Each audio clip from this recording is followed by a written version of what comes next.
Hindi na talaga mapigilan ang pagkakaroon nga ng dalawang LeBron James dito nga para sa Los Angeles Lakers.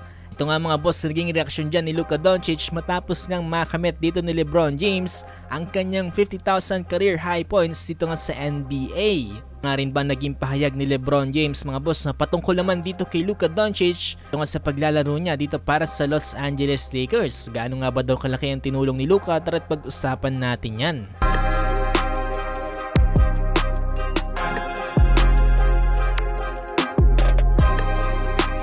So yun mga boss, na wala ng intro, nasa ikapitong win streak na ngayon ang Los Angeles Lakers at nasa ikalawang standing naman sila ngayon dito nga sa Western Conference with 39 wins at 21 losses. Ngayon matapos silang talunin kanina ang New Orleans Pelicans sa final score ng 136-115. Ito ngayon nanguna para sa Los Angeles Lakers, etong si LeBron James with 34 points, 8 rebounds at 6 assists. Samantalang itong si Luka Doncic naman with 30 points, 8 rebounds at 15 assists. Dahil din dyan mga boss na nakamit din ni LeBron James ang kanyang career high 50,000 career points. Ito mga boss, no, tinanong din dito si Luka Doncic kung ano nga ba din masasabi niya dahil nakaambag siya ang isang assist para nga makamit dito ni LeBron James ang kanyang 50k. Inaasahan nga ba daw ni Luka Doncic na magiging part siya dito ng isang history dito nga para sa Los Angeles Lakers bukod nga lang dito sa paglalaro alongside with LeBron James. Sabi ni Luka Doncic, he's been watching LeBron James nga daw at talaga naman tough nga daw itong si LBJ. Talaga naman daw unbelievable na itong si LeBron James ay meron ng 50,000 career points. Hindi niya nga daw talaga ma-explain ang pagkakaroon nito sa isang NBA player.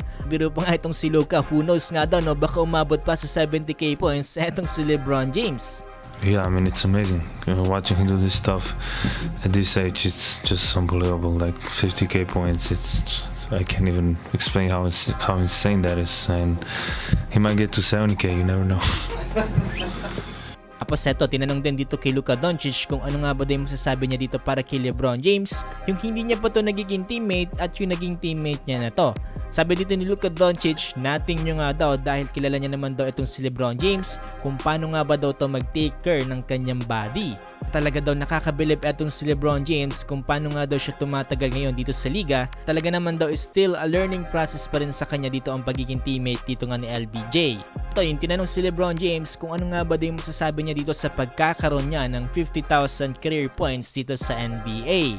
Actually, sabi ni LeBron James, hindi niya nga daw alam kung ano yung kanyang mararamdaman dito. Sa ginagawa niya nga lang daw yung kanyang best every game at talagang sobrang mahal niya nga lang daw ang kanyang career at sobrang mahal niya nga daw ang larong basketball. Talagang binigay niya nga lang daw talaga yung kanyang best. I don't know. It's been a lot, to be honest. Obviously, the first thing that comes to my mind is like where I'm from. Picking up the game when I was a little kid and just having a love for the sport and was hoping that someday I'd play at the highest level. Ito, tinanong din kay LBJ kung meron na nga ba daw ngayon chance ang Los Angeles Lakers na makakuha ng isang championship ngayon.